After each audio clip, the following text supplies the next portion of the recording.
আমি এইভাবে নিম পাতাগুলোকে আমি এরকম করে শুকিয়ে রেখে দিয়েছি। এই তিনটে মিশিয়ে আমি দেবো। এখানে আছে 2 চামচ করে, এইগুলো বেশ কম বেশি হয়ে গেলেও ক্ষতি নাই। আমি এইখানে 1 চামচ দারচিনি গুঁড়ো দিয়ে দেবো।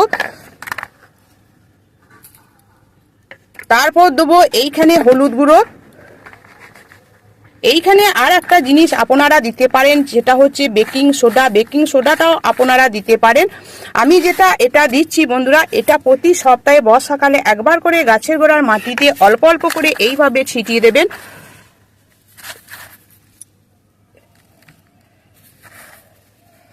এইভাবে ছিটিয়ে দেবেন। প্রত্যেক দিন বৃষ্টি হচ্ছে, শরতের মেঘের মতন বন্ধুরা। যখনই মেঘ দাঁড়াচ্ছে তখনই বৃষ্টি হচ্ছে। বেশিক্ষণ বৃষ্টি স্থায়ী হচ্ছে না, কিন্তু যেটুকু বৃষ্টি হচ্ছে একবারে ভাসিয়ে দিয়ে চলে যাচ্ছে। গাছের গোড়ার মাটি কোনো রকম শুকুচ্ছে না, এইরকম ভিজে সাথে হয়ে থাকছে।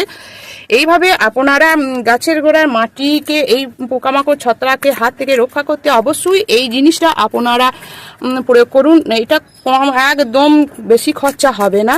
বাজারে যে সমস্ত কীটনাশক, রাসায়নিক কীটনাশক আছে সেগুলো দামও অনেক, এবং সেইগুলো ব্যবহার আমরা কম বেশি জানি না, কম বেশি হয়ে গেলেও ক্ষতি। তাই আমরা সবসময় চেষ্টা করব ঘরোয়া এইসব খাবার দিয়ে গাছের পরিচর্যা করতে। দেখুন এইখানে আতা গাছটা কীরকম বৃদ্ধি হতে আরম্ভ হয়েছে।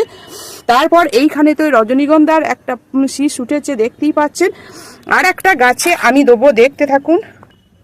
এখানে দেখুন এইখানে একটা পেয়ারা গাছ বসিয়েছি বন্ধুরা। আপনারা যদি ফলের গাছ, ফুলের গাছ যদি বসাতে চান, এই বর্ষাকালের টাইমে আপনারা বসাবেন।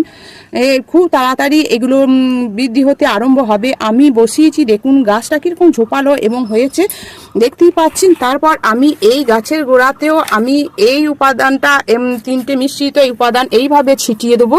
এটা তো বলিয়ে দিলাম, কম বেশি হয়ে গেলে কোনো